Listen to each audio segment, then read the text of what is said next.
우선 이른 아침부터 오늘 이 토론회를 위해 거름해주신 여기 계신 모든 분들께 진심으로 감사를 드립니다. 특히 오늘 좌장을 맡아주신 이영백 한반도 선진화재단 정책위원님, 그리고 유용원 조선일보 군사전문 기자님, 김정섭 세종연구소 부소장님, 전성훈 전 통일연구원 원장님 특별히 감사드립니다. 오늘 참석하시는 조금 늦게 도착할 예정이신데요. 이 토론회를 공동 주최해주신 국민의힘 윤상현 의원님과 기꺼이 축사를 해주신 국민의힘 홍석준 의원님, 그리고 바쁘신데도 불구하고 특별히 격려차 이 토론회에 거름해주신 정호택 부의장님께 다시 한번 고개 숙여 감사드립니다. 무엇보다도 오늘 정책 토론회에 관심을 가져주신 여기 계신 내빈 여러분들께 한 분 한 분 고개 숙여 진심으로 감사의 말씀을 올립니다. 오늘 토론회의 주제는 모두 아시다시피 우리나라 안보의 미래, 핵이 답이다입니다. 북한의 핵무기 기술이 사용 가능한 핵무기인 전술핵에 접근하고 있고 도발 빈도와 범위는 날로 증가하고 있으며 도발 수위도 갈수록 높아지고 있습니다. 특히 북한은 공격의 타깃을 우리나라와 우리의 동맹인 미국 본토임을 명시적으로 드러내고 있습니다. 특히 지난 9월 북한은 핵무력 법제화를 단행하면서 핵전쟁이 아닌 상황일지라도 자신이 임의로 규정한 상황에서 김정은 체제에 위협이 되는 특정 국가들에 대해 얼마든지 핵무기를 사용할 수 있음을 명문화했습니다.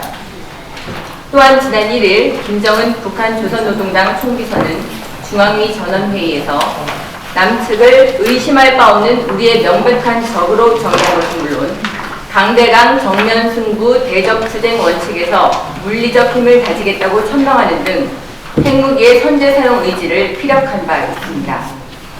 일본은 북한의 도발을 자국의 국방력 증강의 명분으로 삼고 최근 국가안보 전략을 개정하면서 자위적 방어를 넘어선 반경 능력 보유를 명시했습니다. 이는 국제사회를 향해 일본이 재군사화를 정당화하는 수단으로 북핵 문제를 사용할 만큼 북한의 핵미사일 위협이 매우 실제적이고 임박한 위협이라는 것을 의미하기도 합니다. 북한의 핵보유와 관련해 국제사회는 비핵화를 주문하고 있는 가운데 유엔 안보리 안전보장이사회에서 상임이사국인 중국과 러시아는 대북결의안 채택을 반대함으로써 북한의 핵무장을 사실상 묵인 또는 방조하고 있고, 심지어 중국은 작년 10월에 열린 유엔 안전보장이사회 공개회의에서 북한의 최근 미사일 발사는 이 지역에서 열린 한미 군사합동훈련과 밀접한 관련이 있다며 사실상 북한을 두둔하면서 대북제재 완화를 제안하기도 했습니다. 중요한 점은 냉전기와는 달리 북한이 사실상 핵무기를 보유하게 되면서 북중로는 모두 핵무기를 보유한 패의자가 된 반면 한미일은 과거 냉전기와 마찬가지로 미국만이 유일하게 핵무기를 보유한 핵미자로 현상 유지되고 있다는 점입니다. 중국은 6.25 전쟁 참전 이래 북한을 지속적으로 지지하고 있고 2010년대 이후에는 중국의 국력과 국제적 위상이 높아지면서 특히 우리나라에 대한 위협적인 행위를 서슴지 않고 있습니다. 이번 토론회는 어떤 정답을 정해두기보다는 북한의 핵미사일 위협이 고조되고 있는 상황에서 이제까지 제시되었던 대응 방안들의 실효성과 실현 가능성을 검토함으로써 정책 수립에 기여하는 데 그 목표가 있습니다. 또한 그간 기술적으로 핵무기의 개발과 연관될 수 있었던 원자력 에너지의 평화적 이용이 함께 논의되는 사례를 찾기 어려웠던 한계 역시 극복하고자 합니다. 다소 무겁고 예민한 주제지만 군사 안보뿐 아니라 경제 안보를 위해 더 이상은 피하거나 미뤄서는 안 되는 우리의 국가 안보와 직결된 문제라고 생각합니다. 올해는 마침 종전 70주년 그리고 한미동맹 70주년이 되는 해입니다. 한국전쟁 이후 북핵 문제가 실제하는 위협으로 부상하기 전까지 우리나라는 우리의 혈맹인 미국이 제공했던 안보 우산을 통해 평화를 기반으로 한강의 기적을 이룰 수 있었습니다. 한국 역시 미국의 안보 공약에 대한 신뢰를 바탕으로 핵 확산 금지 조약과 포괄적 핵실험 금지 조약 등 국제 규범을 준수하고 정전협정을 위반한 북한의 거듭된 국지도발과 테러 행위에 대해서도 보복이나 응징을 자제해왔던 것이 사실입니다. 그러나 북한이 핵무기를 사실상 보유하게 된 현실은 우리의 국가 안보를 근본적으로 위협하는 것으로서 동맹 차원에서 긴밀한 협력을 통해 새롭고 강화된 안보 전략과 대응책을 모색할 필요가 있습니다. 즉, 한국의 핵 전략은 새로운 한미동맹의 시작이라고 할 수 있겠습니다. 오늘날의 국제사회는 미국 중심의 단독체제에서 벗어나 다독체제로 회귀하고 있습니다. 세계는 극단주의 물결 아래 점차 민족적, 문화적, 이념적 동질성에 따라 배타적인 블록 관계를 이루는 방향으로 나아가고 있습니다. 이런 방향이 결코 긍정적이라고는 할 수 없겠지만 국제사회가 늘 그러했듯 패권을 지지 못한 약소국은 언제나 양자택일의 사이에서 선택을 강요받아왔습니다. 따라서 우리나라의 핵억지 전략의 확보는 북한을 넘어서 사실상 중국과 일본 등 한반도를 둘러싼 그 패권을 노리는 국가들을 염두에 둔 거시적인 방어책의 모색이라고 보는 것이 맞을 것 같습니다.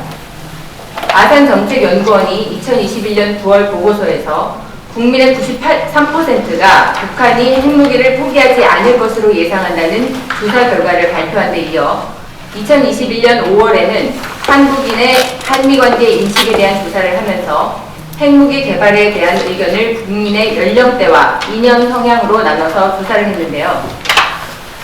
전체 응답자의 71.3%가 한국의 핵무기 개발에 찬성을 한다고 답했고 각각의 연령별에서 모두 과반 이상이 찬성을 한다고 했습니다.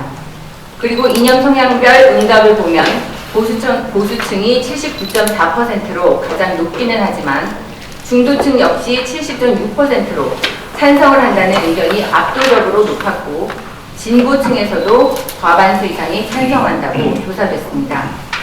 또 우리가 늘 염려하는 NPT 탈퇴를 했을 때 받을 수 있는 경제 제재 가능성에 대해 언급한 경우에도 연령별 조사에서는 찬성이 전체 평균 65%로 우세했고 이념 성향별로 봤을 때에도 전체의 64.5%가 찬성한다고 응답해 우리나라 국민의 여론은 자체 핵 개발에 대한 찬성이 상당히 높다는 것을 확인할 수 있었습니다. 또 한 가지, 이것은 올해 조사된 내용인데요. 한국일보에서 한미동맹 70주년을 맞아 미국은 우리에게 무엇인가를 조명한 국민 인식조사에서도 역시 우리나라도 핵무기를 보유해야 한다는 질문에 진보, 중도, 보수 모두 찬성 여론이 절반을 넘어 66.8%로 동의, 즉 특히 중도가 70.7%로 가장 우세했다는 점이 눈에 띄는 대목이었습니다. 또 주목할 통계는 남북이 군사 충돌 시 미국이 어떤 태도를 취할 것인가에 대한 의견이었는데요. 조건 없이 남한을 지원한다는 응답은 전체의 36.7%에 그쳤습니다. 미국이 이익을 따져 개입을 판단할 것이다. 즉, 개입을 할 수도 있고 하지 않을 수도 있다고 생각하는 여론이 53.6%고 부담을 우려해서 개입을 안 한다는 여론이 4.1%로 이는 한미 동맹을 70년간 유지해왔지만 유사시 맹목적으로 미국을 믿고 의존해서는 안 된다는 국민의 의견이 반영됐다고 볼 수 있겠습니다. 이런 조사 결과는 우리 국민이 현재 우리나라가 처한 안보 상황에 대해 상당히 객관적이고 냉정하게 인식하고 판단하고 있다는 결과를 보여줍니다. 또한 다수의 국민이 안보에 있어서 주권 수호의 문제라는 인식을 공유하고 있다는 점을 주목해야 할 것 같습니다. 지금까지 제시된 방안 중 특히 전술핵 재배치나 나토식 핵공유는 결정권이 전적으로 미국의 의지에 달려 있는데 최근까지도 미국은 첫째, 어떤 형태로든 한국에 핵을 배치하는 것은 북한의 핵 보유의 정당성을 부여하고 영내 긴장을 고조한다는 점. 둘째, 한국에 핵무기를 반입하면 영내에서 핵무기가 급속도로 확산될 우려가 있다는 점에서 원칙적으로 반대의 입장을 보이고 있는 현실입니다. 그리고 마지막, 자체 핵무장론은 우리가 유일하게 선택해서 결정할 수 있는 노선인 것은 맞지만 국제사회 제재로 인해 북한과 같은 수준의 고립에 지나는 엄청난 압박이 예상되는 등 많은 부담이 있는 것도 사실입니다. 하지만 현재 우리나라가 처한 상황의 긴박함과 절실함을 고려했을 때 우리는 어떻게든 이 위기를 돌파할 방안을 수일 내에 결정하고 실행해야 하는 처지인 것도 사실입니다. 우선 전술핵 재배치의 경우 결국 핵의 개발, 운용 배치, 실전 사용 등 주요 권한이 미국 대통령에게 우선적으로 있기 때문에 반기의 공포와 연루의 공포를 근본적으로 해소할 수 없습니다.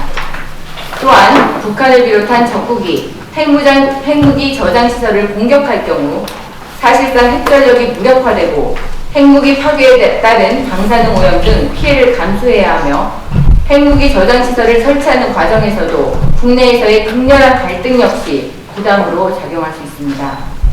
또한 확장적 억제 체제와는 반대로 전술핵 재배치의 상황에서는 미국의 주도라고 하더라도 한국 영토에 배치된 핵무기가 실전 사용되는 것이므로 책임과 보복에서 부담이 훨씬 커지는 것으로 이러한 점들을 고려할 때 미국이 약속한 확장적 억제 체제를 신뢰하는 것이 오히려 우리의 부담을 덜어주는 방안이 아닐까 하는 생각도 듭니다.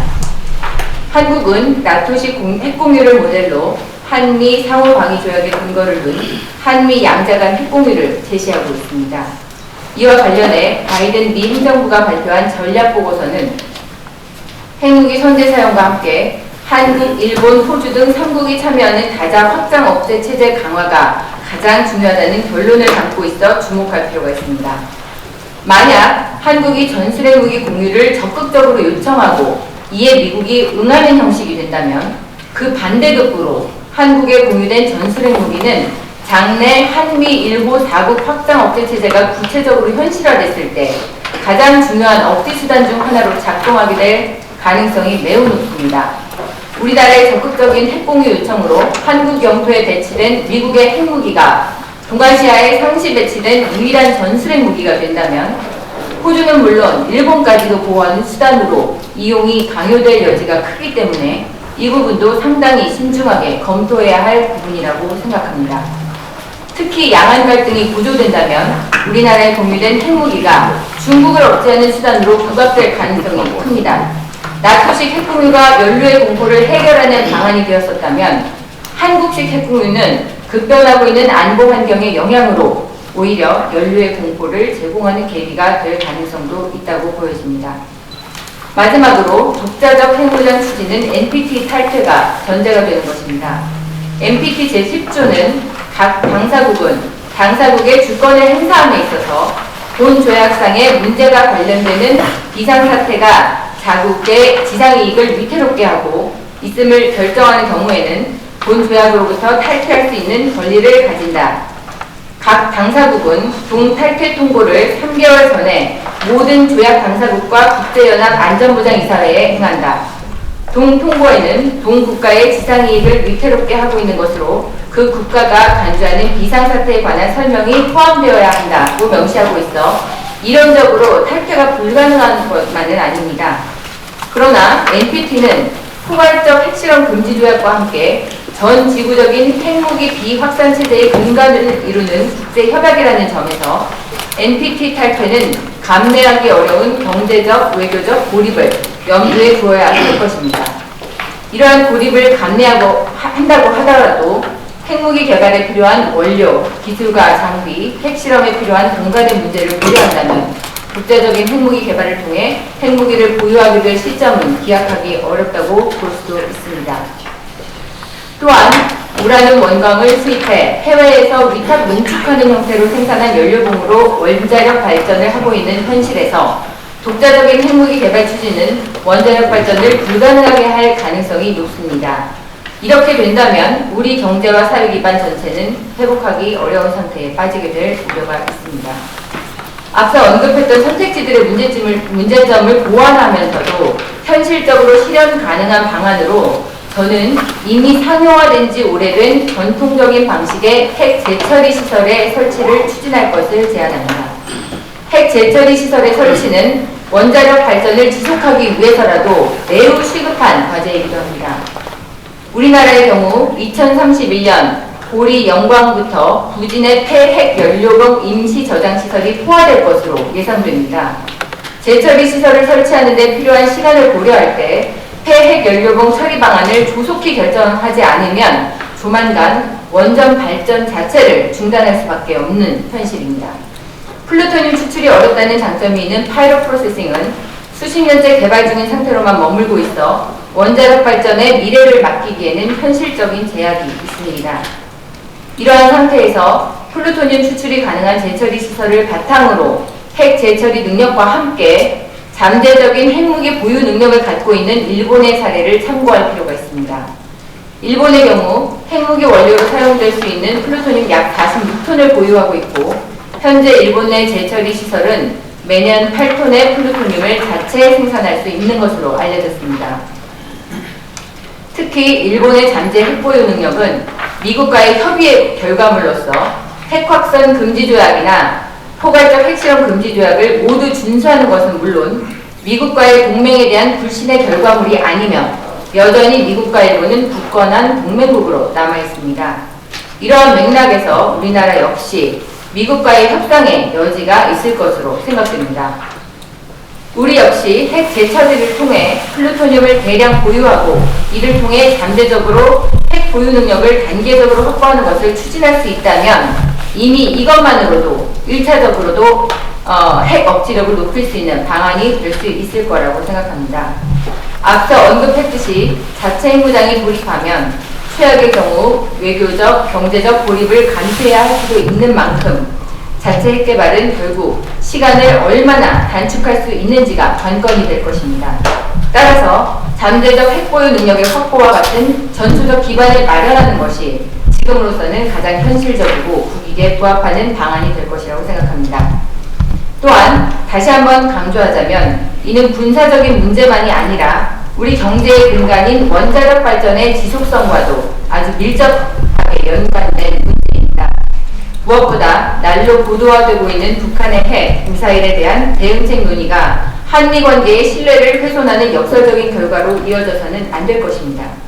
한편 서해와 동중국해에 대한 제해권의 강화를 통한 한미 동맹의 상호성에 대한 기여 증대를 통해 장기적으로 동맹국 대한민국에 대한 미국의 신뢰를 증진할 필요가 있습니다. 이러한 동맹의 상호성 증대는 핵 재처리 시설 운영과 같은 원자력의 평화적 이용을 통한 한국의 잠재 핵무기 보유 능력의 확보가 이 지역 내에서 한미 공동의 이익을 군사적으로 보호할 수 있는 실제적 능력으로 자리매김하는 데에도 크게 기여할 수 있을 것입니다. 양안 갈등이 고조되는 과정에서 북해함대 등 중국군과 우리 군 간 긴장이 고조될 가능성이 높으며 특히 중국이 일방적으로 선포한 작전 경계선인 동경 120사도 인접해역과 서해를 통해 중국군 전력이 이동하는 경로에 위치한 이어도를 둘러싼 갈등이 고조될 가능성이 높습니다. 또한 한중은 서해 배타적 경제 수역이 확정되지 않은 채 잠정 수역 형태로 머물고 있어 해양 주권을 둘러싼 분쟁의 가능성 역시 상존하는 상황이기도 합니다. 특히 2022년 10월 19일 빌데이 리 해군 참모총장이 중국의 연내 대만 침공 가능성을 언급하는 등 양안 갈등이 고조되는 상황에서 불시에 동북아시아 내 미군 전력 운용의 우선순위가 양안 갈등 대응으로 급격하게 변경될 수 있는 점을 고려할 때 우리의 남해에 해당하는 동중국해에 대한 해상 통제력을 확보하는 것은 동맹의 상호성을 증대하는 것일 뿐만 아니라 해상 통로, 교통로 등 우리나라의 사회적 국익을 보호하는 것이기도 합니다. 한반도를 중심으로 조성된 이 안보 위기는 우리에겐 생존의 문제입니다. 우리에게 아직까지는 선택지가 있습니다.